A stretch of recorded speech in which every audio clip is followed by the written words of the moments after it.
स्वागत है आप सभी पॉलिटिकल साइंस के विद्यार्थियों का। और हम इस लेक्चर सीरीज में राजनीतिक विचारों का इतिहास पढ़ेंगे, जिसमें प्लेटो से शुरुआत की जाती है। राजनीतिक विचारकों के इतिहास में प्लेटो का स्थान बहुत ही महत्वपूर्ण है और प्लेटो ने अपनी 3 महत्वपूर्ण रचनाएं लिखी, जिसे कहा जाता है पहला रिपब्लिक, दूसरा स्टेट्समैन और तीसरा लॉज। प्लेटो अपने आदर्श राज्य का प्रतिपादन करता है रिपब्लिक पे। उसके बाद स्टेट्समैन एक अच्छे शासक की योग्यताओं से संबंधित है, तथा लॉज में प्लेटो ने एक ऐसी संवैधानिक योजना तथा एक ऐसी सामाजिक, आर्थिक, राजनीतिक, प्रशासनिक व्यवस्था का चित्रण किया जो कि रिपब्लिक के आदर्श के बहुत ही निकटतम रहती है। इन तीनों रचनाओं के बाद प्लेटो के जो सिद्धांत है वह बहुत ही महत्वपूर्ण है। आपके परीक्षा के पॉइंट ऑफ व्यू से आपको समझना चाहिए। राजनीति विज्ञान को यदि आपको समझना है तो राजनीति विज्ञान के जो महानतम विचारक है प्लेटो, आपको उनके विचारों को जानना बहुत जरूरी है। और सबसे पहले हम प्लेटो के सिद्धांतों में अध्ययन करेंगे प्लेटो के न्याय के सिद्धांत का। प्लेटो के न्याय के सिद्धांत को समझने के लिए हमें समझना होगा कि उस समय के जो प्रचलित न्याय सिद्धांत थे, प्लेटो ने सबसे पहले उनके लिए क्या कहा। प्लेटो उस समय के प्रचलित न्याय सिद्धांतों की आलोचना करते हैं, उनका खंडन करते हैं। सर्वप्रथम न्याय की परंपरागत सिद्धांत की आलोचना और खंडन करते हुए प्लेटो ने कहा है कि सिफिलिस और उनके पुत्र थे पोलीमार्क्स, उन्होंने न्याय के लिए, सिफिलिस ने कहा कि सत्य बोलना और दूसरों का ऋण चुका देना न्याय है। पॉलीमार्क्स कहते हैं कि प्रत्येक व्यक्ति के उसके प्रति उचित व्यवहार करना न्याय है, यानी मित्र के प्रति श्रेष्ठ और शत्रु के प्रति खराब व्यवहार करना न्याय है। लेकिन प्लेटो इस परंपरागत न्याय के सिद्धांत का खंडन करते हैं और बोलते हैं कि सत्य बोलने और ऋण चुकाने से न्याय की परिभाषा को पूर्ण तरीके से नहीं समझा जा सकता है। ये दोनों ही कार्य कुछ विशेष परिस्थितियों में अन्यायपूर्ण भी हो सकते हैं, जैसे यदि शत्रु को सैनिक रहस्य की जानकारी दे दी जाए या किसी पागल व्यक्ति के हाथ में उसका हथियार वापस लौटा दिया जाए। तो ये दोनों ही न्याय की परंपरागत सिद्धांत थे। इसका प्लेटो ने अपने उदाहरणों के माध्यम से खंडन किया। वैसे ही यदि मित्र के प्रति भलाई करना और शत्रु के प्रति बुराई करना न्याय है, तो प्लेटो कहते हैं कि नहीं, नैतिकता के सामान्य सिद्धांत के ये विरुद्ध है। सब पर समान रूप से लागू होना, जबकि यहाँ एक ही कार्य किसी के लिए न्यायपूर्ण कहा जा सकता है और वही कार्य किसी और के लिए अन्यायपूर्ण। लेकिन न्याय का तो सबसे बड़ा गुण यह होता है कि वह सब पर एक समान रूप से लागू होता है। तो इस प्रकार परंपरागत न्याय के सिद्धांत की प्लेटो ने आलोचना की और उसका खंडन किया। फिर उस समय न्याय का एक क्रांतिकारी सिद्धांत भी प्रचलित था, जिसके प्रमुख प्रतिपादक सोफिस्ट वर्ग के प्रतिनिधि थ्रेसीमेकस थे। उन्होंने कहा कि शक्तिशाली का हित साधना ही न्याय है। तो समाज में हर व्यक्ति अपने हितों को पूरा करना चाहता है, लेकिन उसमें शक्तिशाली ही सफल हो पाता है। तो थ्रेसीमेकस कहते हैं कि शासक वर्ग स्वयं अपने हितों की रक्षा करने के लिए शासन करता है और अन्याय जो है वह न्याय से बेहतर है। लेकिन प्लेटो ने इस धारणा का भी खंडन किया और प्लेटो ने कहा कि शासक का प्रमुख लक्ष्य प्रजा के दुख दर्दों और कठिनाइयों को दूर करना है, ना कि उसको बढ़ाना। एक न्यायी जो शासक है वह हमेशा प्रजा के लिए हितकारी सोचेगा, ना कि अपने ही शक्ति को बढ़ाने के बारे में सोचेगा। और उसी तरीके से कार्य कारण सिद्धांत यानी एक प्रैग्मेटिक थ्योरी भी उस समय प्रचलित थी, जिसका प्रतिनिधित्व ग्लॉकन करते थे। ग्लॉकन के अनुसार न्याय क्या था? वे कहते थे कि न्याय भय का शिशु है, यह निर्बलों की आवश्यकता है, न कि शक्तिशाली का हित। तो इस तरीके से प्लेटो ने इनके भी सिद्धांत का खंडन करते हुए कहा कि न्याय जो है वो कानूनी समझौते पे आधारित कोई बाहरी वस्तु नहीं है, वह तो आत्मा का आंतरिक गुण है। न्याय का पालन भय के कारण नहीं करता है, बल्कि न्याय तो आत्मा का एक अंतर्निहित स्वाभाविक गुण है, इसलिए न्याय का पालन किया जाता है। फिर इस न्याय सिद्धांत की भी प्लेटो ने खंडन कर दिया। लेकिन बाद में न्याय है क्या, यह प्लेटो ने बहुत अच्छे से समझाया। और इसको समझाते हुए सबसे पहले हम प्लेटो के न्याय की कुछ परिभाषाएं देखेंगे, जिसमें बारकर कहते हैं कि न्याय का अर्थ प्रत्येक व्यक्ति के द्वारा उसके कर्तव्य का पालन, जो उसकी प्रकृति के अनुसार गुण और सामाजिक स्थिति के अनुकूल हो, उसी को न्याय कहा जाता है। वही नागरिक की स्वधर्म की चेतना तथा सार्वजनिक जीवन में उसकी अभिव्यंजना करना ही न्याय है, यह बारकर समझते हैं। उसके बाद कैटलिन कहते हैं कि मेरा स्थान और उसके कर्तव्य, यही न्याय है। और फिर एक अन्य विचारक है सेबाइन, जो बहुत ही महत्वपूर्ण विचारक है। वो कहते हैं न्याय एक ऐसी कड़ी है जो समाज के व्यक्तियों को एकता के सूत्र में जोड़ती है। यह ऐसे व्यक्तियों का एक समाज जिसे पूर्ण संगठन कहा जाता है, जिसमें प्रत्येक व्यक्ति अपने गुण और प्रशिक्षण के अनुसार कार्य करता है। यह सामाजिक और व्यक्तिगत दोनों होते हैं। न्याय के दोनों स्वरूपों के बारे में प्लेटो ने बताया है, ऐसा सेबाइन ने माना है। फिर अब हम चलते हैं समझने के लिए कि प्लेटो का न्याय सिद्धांत है क्या। प्लेटो के न्याय सिद्धांत की अवधारणा को समझने के लिए हमें उन दो स्वरूपों को समझना होगा जो प्लेटो ने बताया। प्लेटो कहते हैं कि न्याय के दो स्वरूप हैं, एक व्यक्तिगत स्तर पे न्याय है और एक सामाजिक स्तर पे न्याय है। यह न्याय व्यक्ति के अपने आत्मा से जुड़ा हुआ है और सामाजिक न्याय प्रत्येक व्यक्ति के अपने अपने कर्तव्यों से जुड़ा हुआ है। तो हम आगे देखते हैं कि प्लेटो इसमें क्या कहते हैं। प्लेटो के न्याय सिद्धांत के इन दो स्वरूपों में जो व्यक्तिगत न्याय प्लेटो ने बताया है, वह कहते हैं कि न्याय मानवीय आत्मा के तीन तत्वों के उचित समावेश को कहलाते हैं। वह कहते हैं कि जब ये तीन गुण उचित अनुपात में हो और अपने सर्वोत्तम विकास में हो, तभी व्यक्ति न्यायपूर्ण होता है। और यही न्याय जब सामाजिक रूप से हम देखेंगे, तो व्यक्तिगत न्याय को ही बड़े रूप से जब हम देखेंगे तो उसे सामाजिक न्याय प्लेटो कहते हैं। इसको और अच्छे तरीके से हम इस प्रकार से समझ सकते हैं कि ये व्यक्तिगत न्याय का स्वरूप है, ये सामाजिक न्याय का स्वरूप है। तो इस व्यक्ति का ही जो बड़ा रूप है, वह सामाजिक न्याय है। सबसे ऊपर संरक्षक वर्ग है, जो व्यक्ति की बुद्धि विवेक के सद्गुण का प्रतिनिधित्व करता है। और यही संरक्षक वर्ग समाज में भी सबसे ऊपर के वर्ग का प्रतिनिधित्व करता है।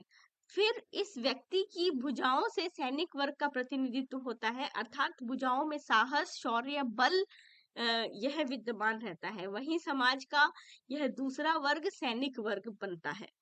फिर यह व्यक्ति के उदर से यानी इसकी तृष्णा भूख और संयम के सद्गुण से उत्पादक वर्ग तैयार होता है। और यही समाज के उत्पादक वर्ग का पूरा एक क्लास तैयार होता है। इन तीनों वर्गों के उचित समाज में समावेश को सामाजिक न्याय कहेंगे। वहीं यदि व्यक्ति में भी इन तीनों गुणों का उचित अनुपात के अनुसार कर्तव्य बोध हो, तो उसे व्यक्तिगत न्याय कहा जाता है। इसको प्लेटो और इसके मूल तत्वों को समझाते हुए हम समझ सकते हैं कि न्याय के सिद्धांत के मूल तत्व क्या है। तो यदि हमें इसको पॉइंट वाइज लॉन्ग टाइप के आंसर्स में लिखना होगा, तो प्लेटो के न्याय सिद्धांत के मूल तत्वों में हम पहला लिखेंगे समाज के तीन वर्गों की अवधारणा। प्लेटो कहता है कि प्लेटो ने अपने न्याय के सिद्धांत में तीन वर्गों की धारणा का प्रतिपादन किया और वे कहते हैं कि राज्य मनुष्य का ही व्यापक रूप है। प्लेटो अपने न्याय के सिद्धांत में मानवीय आत्मा के तीन गुणों के अनुरूप राज्य के भी तीन गुण बताते हैं। इसे हम इस प्रकार से समझ सकते हैं, इस प्रकार से हम इसको समझेंगे कि समाज के तीन वर्गों की पहचान मनुष्य के तीन महत्वपूर्ण गुणों के आधार पर प्लेटो करता है। इसमें इच्छा या तृष्णा की जिस व्यक्ति में प्रधानता होती है, वह उद्योग व्यापार उत्पादक वर्ग की ओर तत्पर होते हैं। और जिसमें इस भावना की प्रमुखता होती है, जिसमें भावनाओं की प्रमुखता होती है, वे सैनिक या योद्धा का काम करते हैं। और जिनमें ज्ञान और विवेक बुद्धि का गुण होता है, वे दार्शनिक रूप से ख्याति अर्जित करते हैं। यदि हम मनुष्य की प्रकृति के लिए उपयुक्त सद्गुण का निश्चय कर लें तो राज्य के लिए उपयुक्त सद्गुण निर्धारित करना बहुत आसान हो जाएगा। तो प्लेटो ने 4 मूल सद्गुण यानी कार्डिनल वर्च्यूज का विवरण दिया है। वे कहते हैं कि इच्छा या तृष्णा के लिए जो सबसे उपयुक्त सद्गुण है वह संयम यानी टेम्परेंस है। उसके बाद जो उद्योग धंधों में या फिर उत्पादक वर्ग में जो लोग हैं उनके अंदर संयम का गुण विकसित होना चाहिए। फिर भावना या मनोवेग के लिए उपयुक्त सद्गुण साहस, करेज, शौर्य है। सैनिक वर्ग को अपना सद जीवन बिताने के लिए अपने अंदर साहस का विकास करना चाहिए। और ज्ञान के लिए उपयुक्त सद्गुण विवेक यानी विजडम बुद्धि है। दार्शनिक या बुद्धिजीवी वर्ग को इस गुण का विकास करना चाहिए। और उसके बाद एक अंतिम सबसे बड़ा सद्गुण न्याय यानी जस्टिस है, जो कि सर्वोच्च सद्गुण है।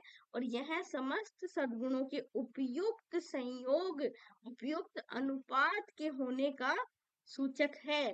तो व्यक्ति के संदर्भ में न्याय से तात्पर्य है कि तृष्णा को साहस का संबल मिल जाए और विवेक से मार्गदर्शन प्राप्त हो जाए तो व्यक्ति न्यायपूर्ण है। और वही न्याय सामाजिक रूप से अगर सामाजिक वर्गों का निर्धारण करता है तो उसे हम सामाजिक न्याय की स्थापना कहते हैं। इसमें यहाँ एक और इम्पोर्टेंट बात ये है कि प्लेटो के न्याय सिद्धांत को इस तरीके से बहुत अच्छे से सिस्टमेटिक वे में समझाने के कारण से इसे कहा जाता है, यह न्याय का रचना प्रकल्प मूलक सिद्धांत है। आर्किटेक्टोनिक थियरी ऑफ जस्टिस ये है क्योंकि जैसे आर्किटेक्ट किसी कार्य को बहुत अच्छे से भवन निर्माण के दौरान हर चीज को कुशलता पूर्वक शोभा बढ़ाने के लिए एकदम अच्छे से सजाता है और हर जगह को जिस प्रकार एक आर्किटेक्ट यानी वास्तुकार भवन निर्माण के दौरान भवन में लगने वाली हर एक वस्तु को इतने अच्छे से सजाता है कि वे सभी एक दूसरे की शोभा बढ़ाएं और अच्छे से एक भवन का निर्माण व्यवस्थित रूप से हो सके, उसी प्रकार जो न्याय का सबसे महत्वपूर्ण कार्य है बाकी 3 सद्गुण ज्ञान, भावनाएं और तृष्णा का 3 सद्गुण विवेक, साहस और संयम को उचित प्रकार से उपयुक्त ढंग से समन्वित करना उसका कार्य है ताकि आदर्श समाज के ढांचे का निर्माण हो सके।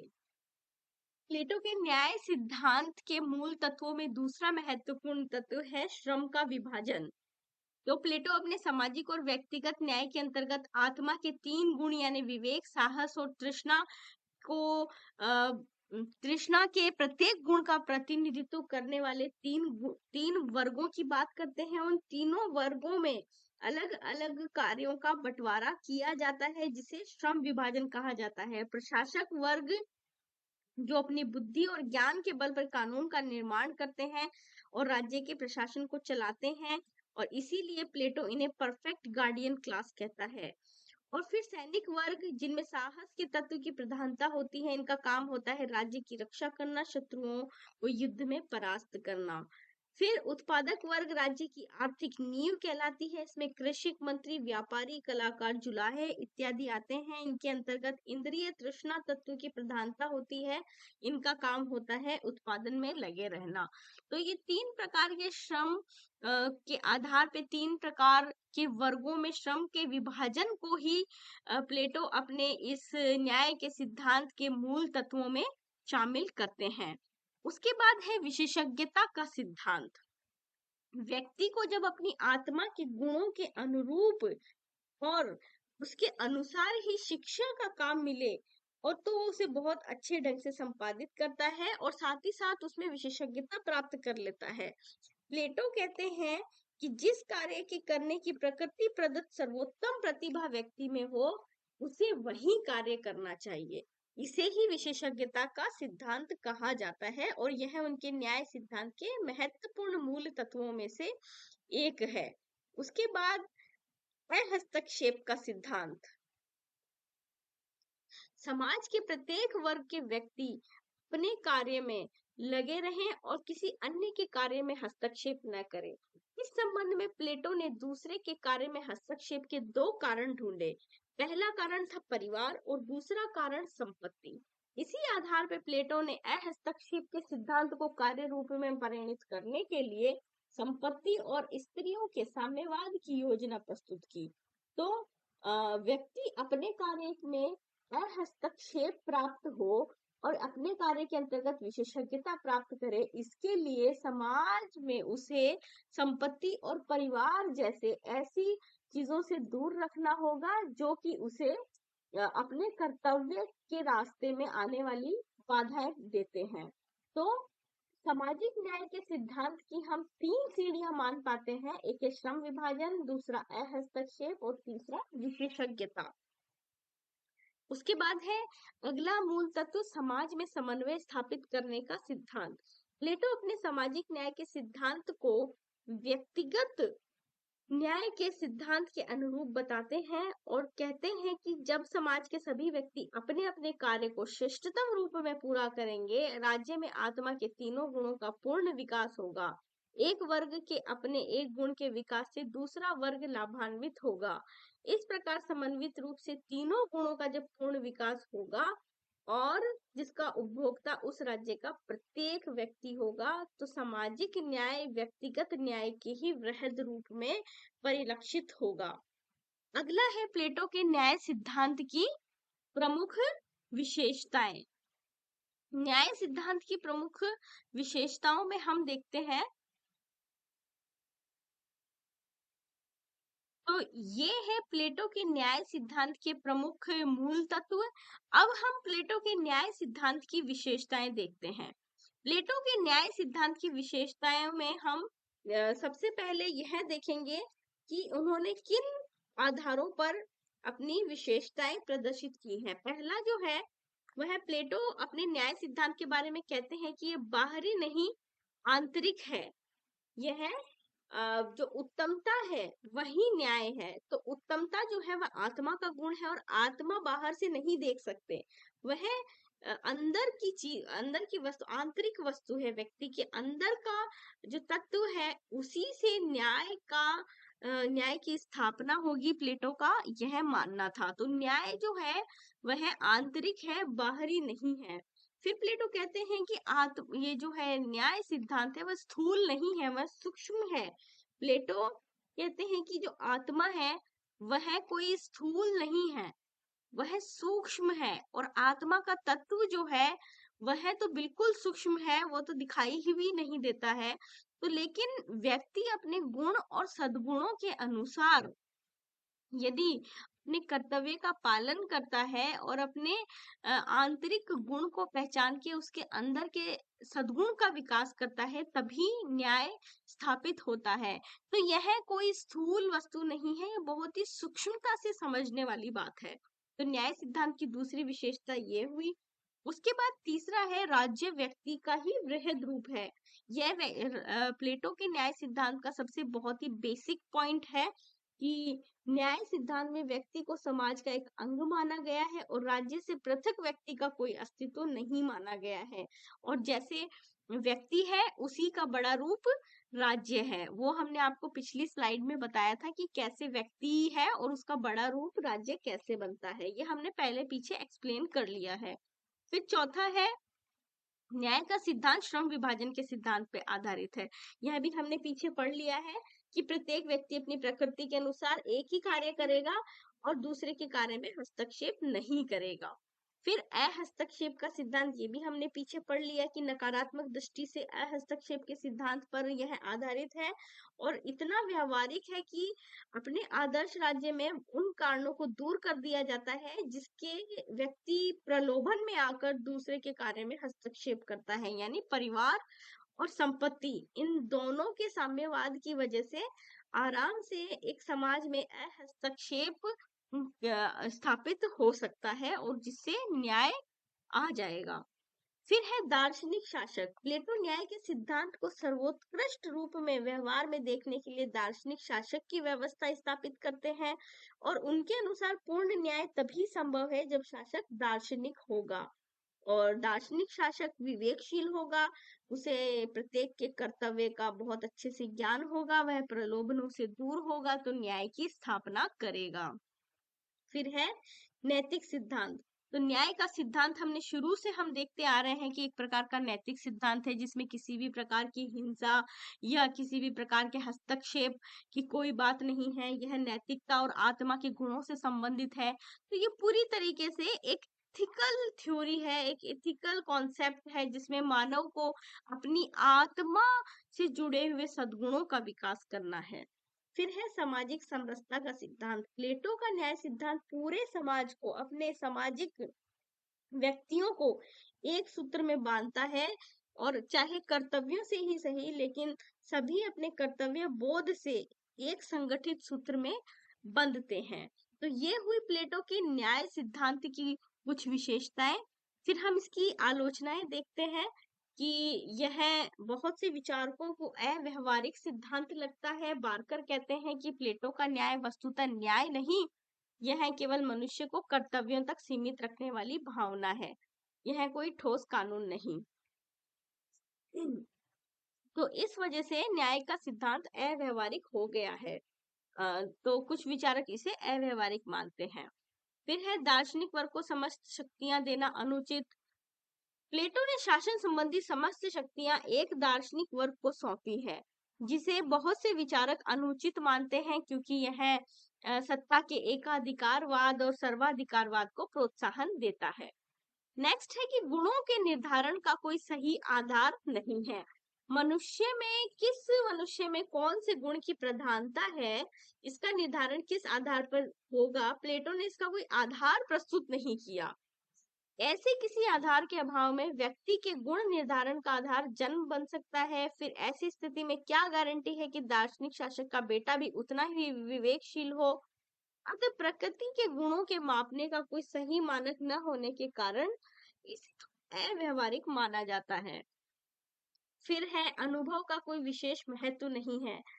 एक विचारक है सेबाइन, वो कहते हैं कि प्लेटो ने अपने रिपब्लिक में अनुभव को कोई महत्व नहीं दिया, जिसका नतीजा यह हुआ कि प्लेटो नागरिक जीवन के एक महत्वपूर्ण पक्ष को समझने में असफल रहे हैं। यानी अनुभव, जिसके पास अनुभव है उसका कोई महत्व नहीं है।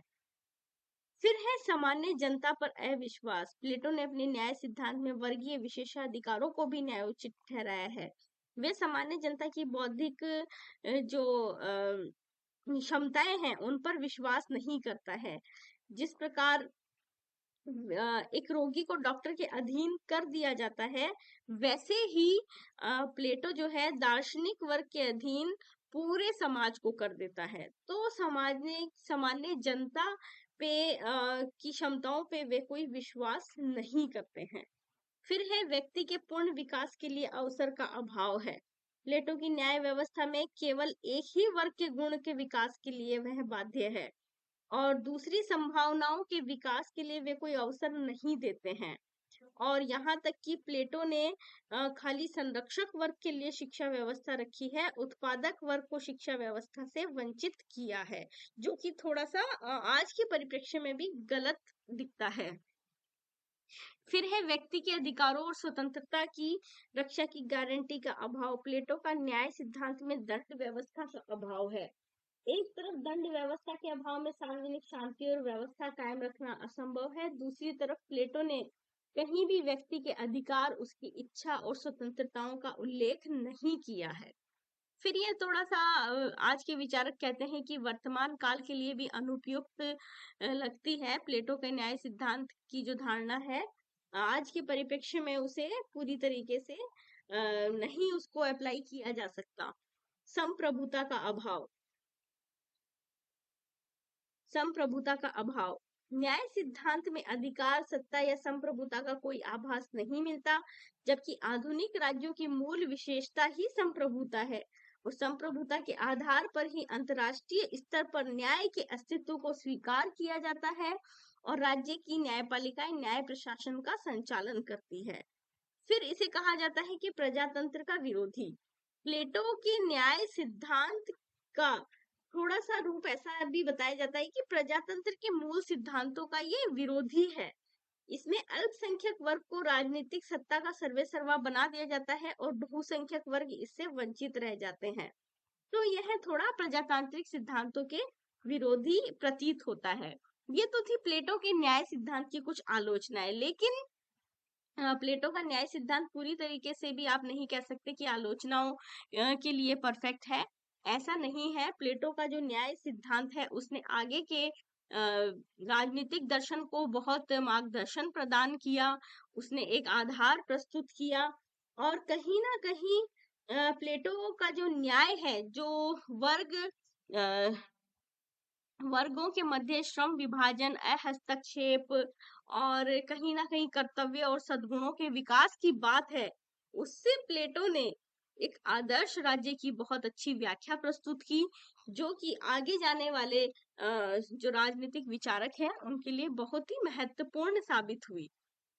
प्लेटो के चिंतन की इतनी गहराई थी कि प्लेटो के ज्ञान और विवेक की शक्ति को सत्ता का आधार बनाया जाना, शिक्षा के स्तर पर अवसर की पूर्ण समानता का समर्थन किए जाना और संरक्षक वर्ग के लिए बिल्कुल ऐसे जीवन का सुझाव देना कि जो हर प्रकार के लोभ से या हर प्रकार के प्रलोभनों से मुक्त था। तो भ्रष्टाचार से मुक्त रखने के प्रशासन की जो प्लेटो की योजना है वह पूर्णतया अव्यावहारिक नहीं कही जा सकती।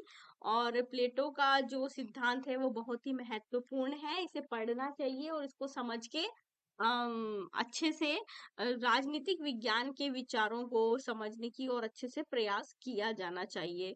तो आज के प्लेटो के न्याय सिद्धांत के लेक्चर में इतना ही। नेक्स्ट लेक्चर के लिए आप लोग इंतजार कीजिए। तब तक के लिए ऑल द बेस्ट।